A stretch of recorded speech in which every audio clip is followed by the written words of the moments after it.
عباس بن حسین نے بیان کیا، کہا کہ ہم سے مبشر بن اسماعیل حلبی نے اوزائی سے بیان کیا۔ دوسری سند اور مجھ سے محمد بن مقاتل ابو الحسن نے بیان کیا،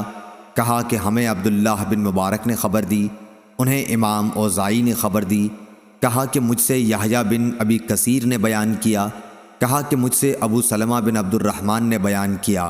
کہا کہ مجھ سے عبداللہ بن عمرو بن عاص رضی اللہ عنہ نے بیان کیا، کہا کہ رسول اللہ صلی اللہ علیہ وسلم نے فرمایا، اے عبداللہ، فلاں کی طرح نہ ہو جانا، وہ رات میں عبادت کیا کرتا تھا پھر چھوڑ دی۔ اور حشام بن عمار نے کہا کہ ہم سے عبد الحمید بن ابو العشرین نے بیان کیا،